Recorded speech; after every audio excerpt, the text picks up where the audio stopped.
There we go.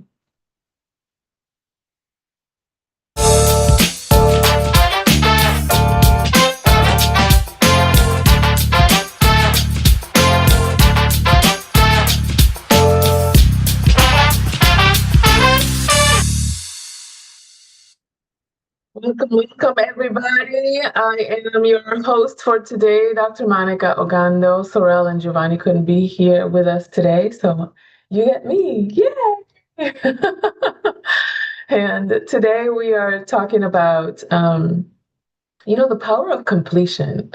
And it can go both ways in terms of accessing your leadership. Because a lot of times what happens is that we have some huge losses or failures or disappointments or delays in our leadership journey, and sometimes we bring them with us, and they kind of anchor us to the past without being able to move forward, or to at least have agility to move with precision to our next chapter. And so completion allows us to kind of take the meat and leave the bones of all of our experiences. Stacy says, "Yikes, completion." So I want to give you some first context for it, or I should say, like the philosophical foundation of my thesis about the power of completion. And then some strategies on how to use it, how to implement it in a practical manner in your life, in your conversations. Some of you know that I have created a framework called Grace Talks.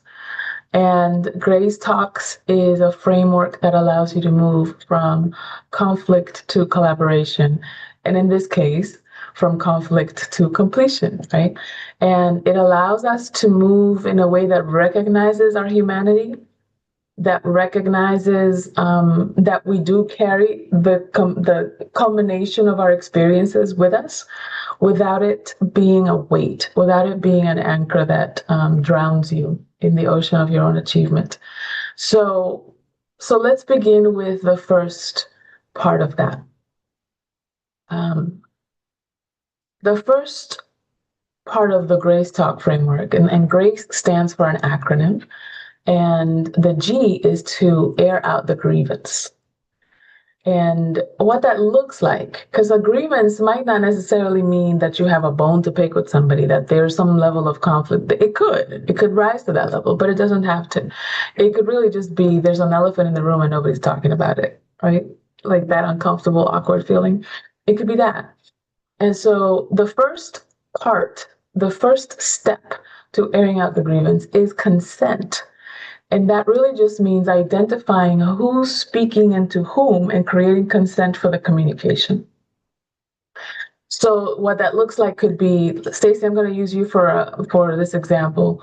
Let's say that Stacy and I are work together, and we both had a hand in completing a project and making sure that this project went off without a hitch. It did not. We had hitches. And I feel some type of way about it. You know what I mean? So I could say to Stacy, I have some stuff to vent about this project. And I recognize that it's my ego speaking, but I want to get it out so that so I don't carry it with me everywhere. Are you okay with me venting to you about it? And he might say, not now, or I don't have the time, or I hate it when people say we got to talk. Right. And so it is okay for you to ask for consent and for somebody to say no. All right. That's not a rejection. That's not a failure. That's not them giving you the Heisman. It is part of their human agency to say yes or no to a request. Right. And so what happens if somebody says no to a request for airing out a grievance or venting is you go somewhere else. You don't throw hints, you don't throw darts, you don't do passive aggressive communication. You go somewhere else with your stuff and leave that relationship clean. Okay. But if they do say yes, then you set it up so that you identify who's speaking. And that looks like this. Stacey, I have something thank you for saying yes. I got to vent about this stuff, and you've done nothing wrong. I realize that this is my ego speaking. And I'm at a level 7. Like from 0 to 10, I'm at a level 7. Like I'm annoyed, I'm angry, I'm frustrated, whatever the case may be, right? 10 is like a murderous rage. I'm not there, but I'm like at a 7, feeling a little spicy about it, right?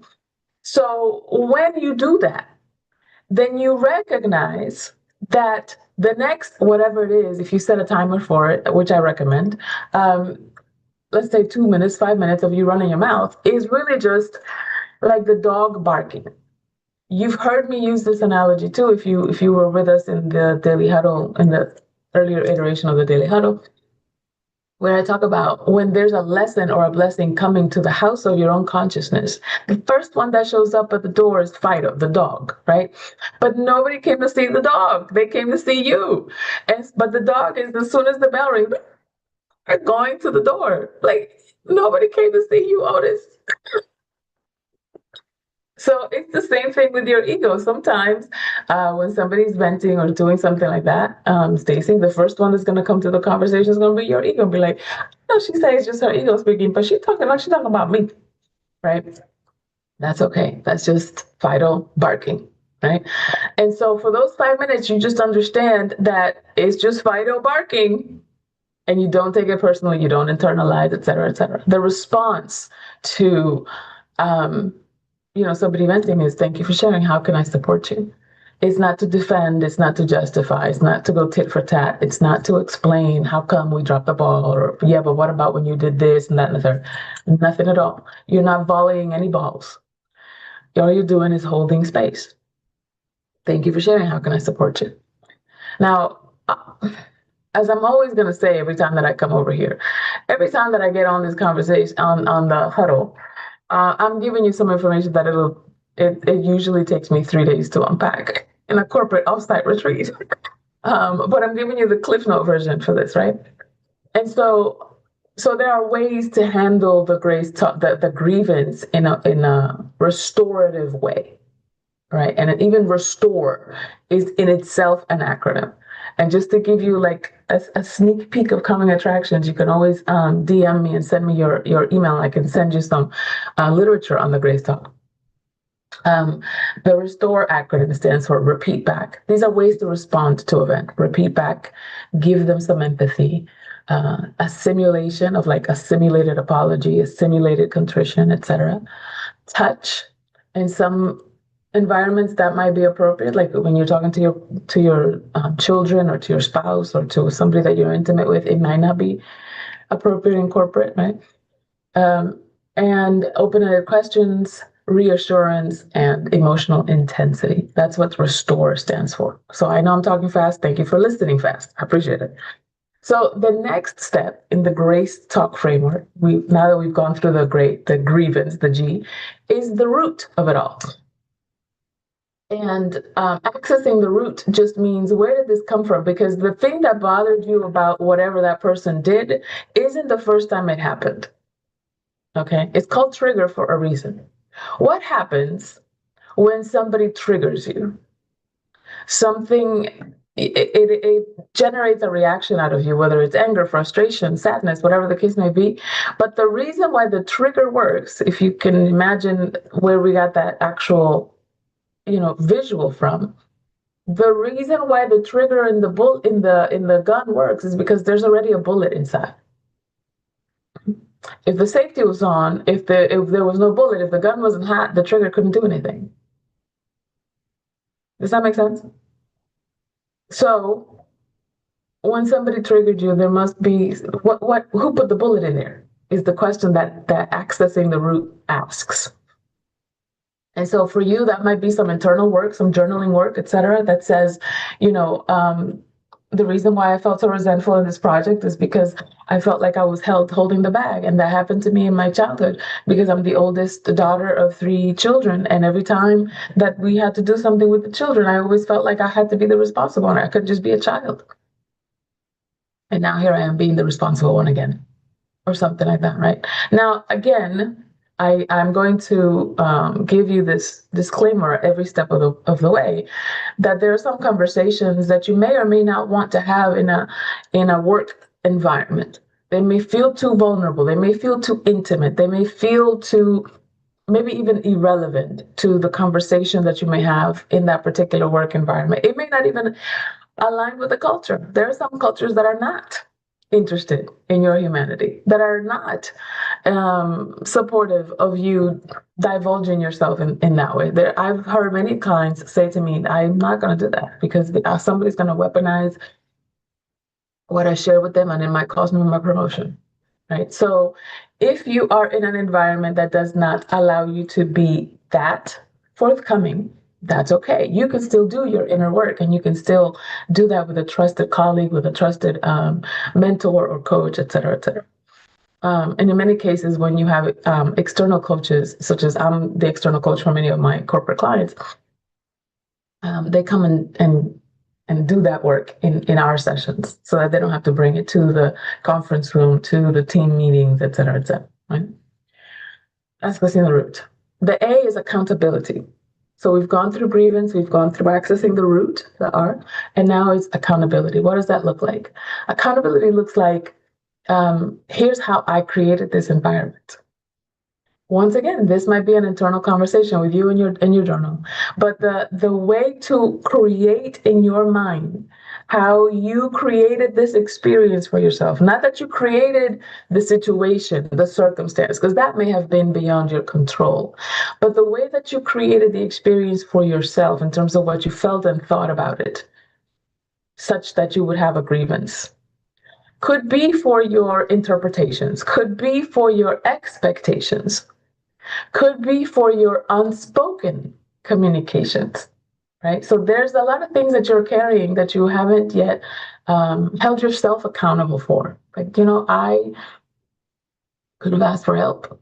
And there's a part of me that wanted to be the hero and do it and be the one that showed up and handled it, et cetera, but it came with resentment, right?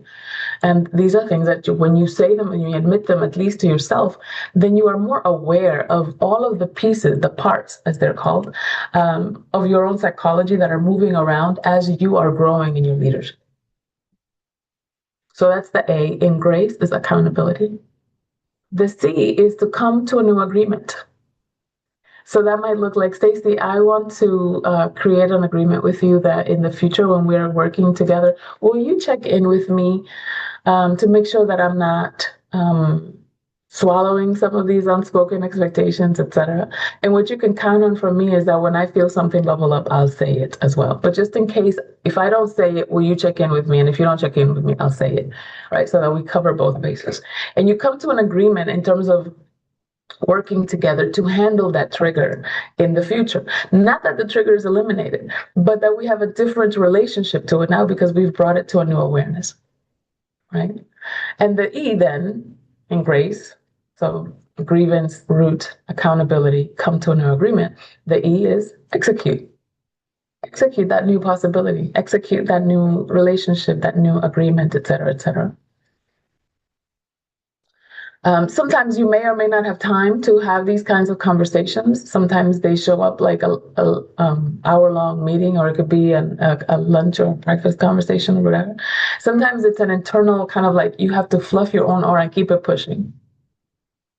So I want to give you some strategies for that as well. 3 questions or 3 maybe ideas. The 3 questions come from those 3 ideas. What to start, what to stop, what to continue. So if you have completed a project, if you've completed an hour of work, if you've gotten out of a meeting and some things were said and you agree and don't agree with some of it, or are unclear or clear on some of it, et cetera. So these are the categories that you could put some of that information or some of that awareness in. What do I want to start doing as a result of what I've just learned, et cetera? What do I need to stop doing? So now you're actually taking that out of the realm of possibility. And what do I need to continue or improve on doing? You may have heard these asked as what's working, what's not working, what's missing. What's working is what we want to continue. What's not working is what we want to stop. And what's missing is what we want to start. Right? So if it's missing, then bring it in. Start doing that. If it's not working, take it out. And if it is working, let's continue doing that and let's take it to the next level. Who's with me on this? Who's like tracking, like you've heard this makes sense. And who's give me a one in the chat if that's you. If it's like, yeah, but you don't know the people I work with, this is not gonna work, and you gotta give me something else. Give me a two in the chat if you're on that, if you're in that camp, because let's talk about it. Stacy, does this work for you? Is this useful? So I think for me, I'm typically dealing with something else, right? The completion of something has rarely has anything to do with anyone else. It is Uh-huh. me, right? Yeah. Yeah, I'm the yeah. one. I'm the one who has to negotiate with myself. I'm the one struggling with myself, right? Mm-hmm. So I feel like for me, the completion is connected to an emotional feeling, right? Or a discomfort because I'm a visual artist, right? So when do I know a piece is done? When Mm-hmm. do I stop the ideas from flooding? When do I stop working on new projects and finish the ones I need to finish? Those are the type of, like, when it comes to completion, that's what I'm dealing with, right? And it often is an emotional connection. It often is connected to, the new thing is shiny, it's fun, it's exciting, right? And yeah, like, ideas are just exploding. But then there's this other pile of stuff that is unfinished, right? So for me, the completion is rarely outside of myself. It is. I'm usually the biggest combatant when it comes to that. You have children? I do. I have two adults, very much into adulthood. Right. Then they don't qualify as children anymore, but they are your offspring. Yes. Yes. Okay. So, did you ever have a feeling in either of your children's lives where you were like, they're not ready? They're an adult already? Like, yeah, are you sure you need this driver's license? Yeah, yeah, yeah, Can you yeah. Oh, really yeah. stay by yourself in this house? I don't know. I don't know if I'm ready for you to stay alone And in this house. That's what happens with our creative children as well, whether it's a book or mm, whether it's a visual art, piece of visual art, et cetera, et cetera. There's a part of us that's like, a little bit more, hmm a little bit more, right? And we do sometimes have to make the difficult decision of like, they're, they're grown up enough. I mean, obviously, when you're 16 and you can stay alone in your house, sure, you can stay alone in the house. You're not fully grown. You can't right. pay taxes yet. You can't enter into a legal contract yet.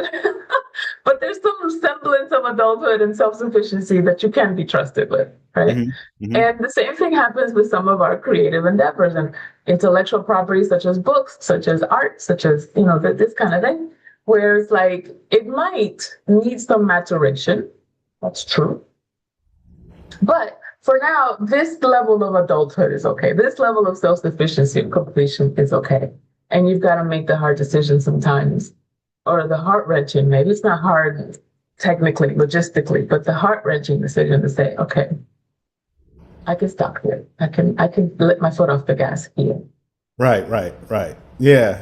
I think for me that definitely, I think you're hitting it. Right. I struggle with that. I struggle. When is this thing done?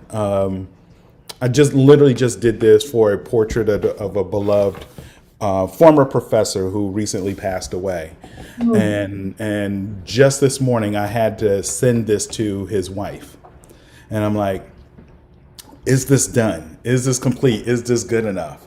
Right? Do I need to make one more line? Do I need to add more color?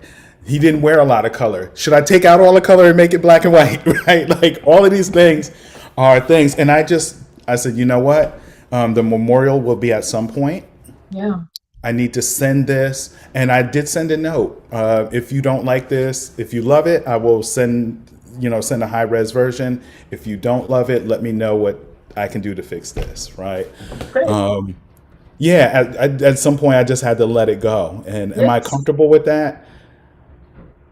I don't know. I don't know if I don't think I am comfortable with it, but I had to make a decision.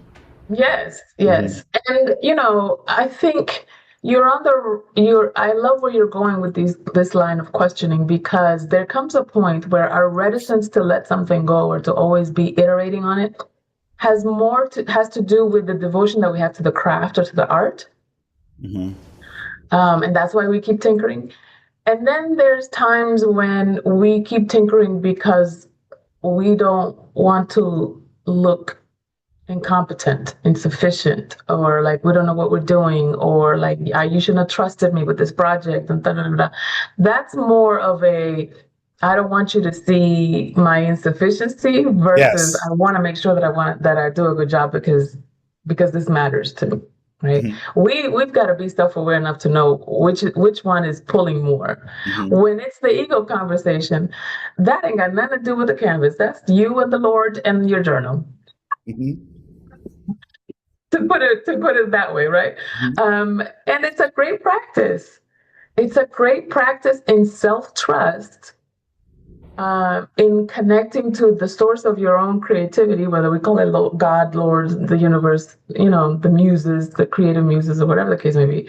It's a great practice and exercise in that connection and that trust to be able to say, or to have that unspoken deal. Like, if Mm-hmm. you need me to know something or know something, you'll give it to me.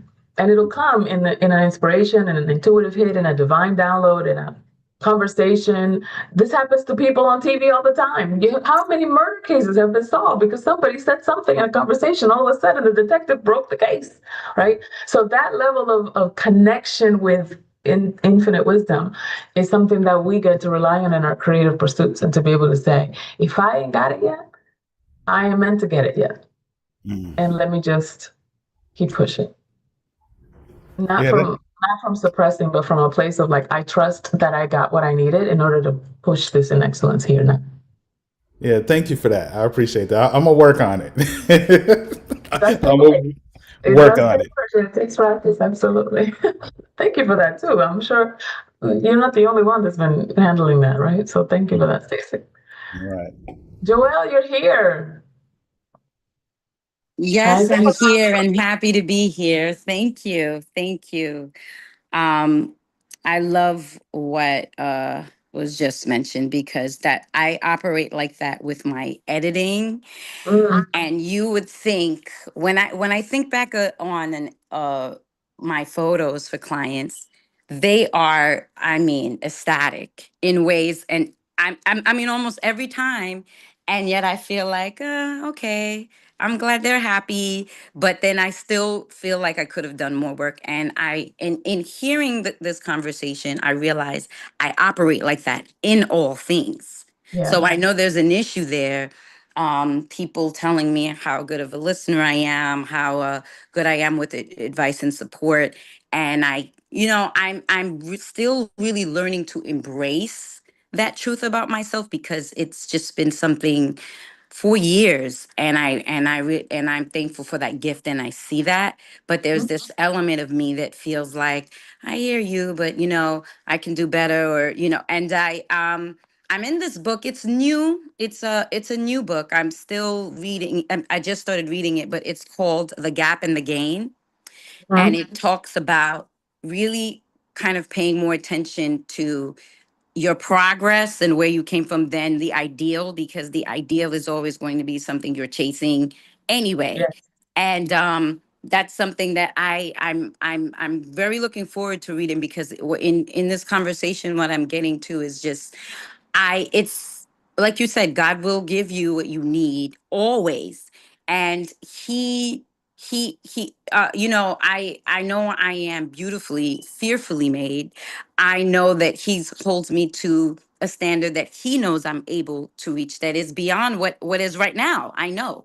But in the midst of that, as I'm being, so long as it's as is the best, that is the excellence. Sometimes I have this thing where the excellence is not where I'm at, Hmm. and that's wrong, especially if if I'm preparing, if I'm planning. I have been a big person of who's suffered from analysis paralysis. Yeah. Oh my gosh. Out of wanting to do it the best way, generally, whether it's my Yes. parenting, and all these things. And it there's a grace you leave on the table when you do that, that Yeah. can really break you. And it has broken me. It has broken me in as a mother. Mm-hmm. It took some while to heal and realize, hey, nobody has there's no manual to this. And even when the kids say certain things, they're still growing into their wisdom. Sometimes they're just pushing your buttons, and if you know you did the best you could, that's what you need to sit in. So in Yes. understanding that in all things is my job, I want to be so much better in that, because there is a peace that comes with it. And you won't have to suffer like performing Mhm. in a way, and just really evolving in the way that you should. So I am very grateful for this conversation. Awesome. It's something I have to continue to work on in that.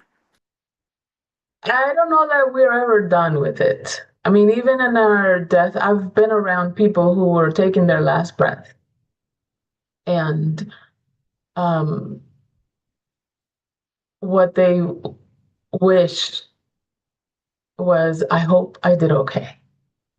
In raising your kids or in loving you spouse or in, whatever those things are, right? Like it's like I hope I did okay is the ending song in many cases. And so what I got from witnessing that is, wow, life itself is an iterative process.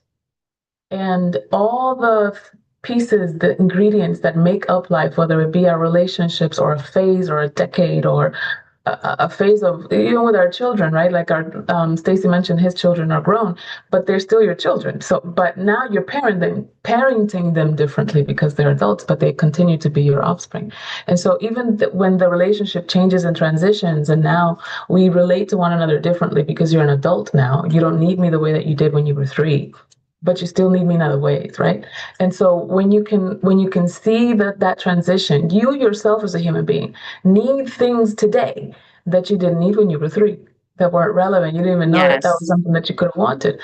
And so when you allow for that level of iteration, it already happens to you naturally. You are an iterative project, and your life is an iterative project. And so everything that's in that umbrella of your life, of your creativity, of your vocation, etc., by the very nature that you are iterative, your creations are iterative. And so I hope that gives you some solace. And then on the other hand, because it's iterative, we are constantly in dialogue with life of saying, like, am I showing up right now at 100% my best, given my capacity and my awareness? Because it's one thing to compare yourself to somebody else. That's an external benchmark. It's another thing quite entirely to compare yourself to somebody you've never been before, your potential. And Yes. that Yes. too is an external benchmark, right? But given what I know today, my awareness today, and my capacity today, is this my best? If it's not, and you're okay with it, then be okay with whatever comes with that. This is my 100 today. Tomorrow I might kick some more ass, but today this is what I got. And when you can move forward with that level of awareness, then you are in devotion to your own excellence and mastery, and can sleep at night, knowing that you left it on the field, knowing that you've done the completion, as it were. Right. Yes, I So think, yeah, I do. I will continue to work on that. Like you said, I love that you said mastery, because I too have adult children, and one is almost will be 30 soon, and I'm sometimes I even reflect on things their mistakes as if it's always directly tied to somewhere I went wrong, which is insane for me to connect at all times, because we all have our journey. yes, They're smart right. individuals. So And listen, yes. and let me just take it a step further. Like, if it were true that the reason they're showing up this way was because you dropped the ball somewhere, what can we do about it now? That's where the start, stop, continue is relevant and useful, because then it's like, all right, so what is there for me to continue to do? What is there for me to stop doing? What is there for me to start doing? And what do I need to acknowledge in that journey, right? So it's a listen, the smarter we get, the smarter the ego gets with its ways to keep us engaged in the never-ending chase of, whatever we think is our best. So thank you, everybody, for being here with me today. I appreciate you jumping in, both Stacey and Joelle.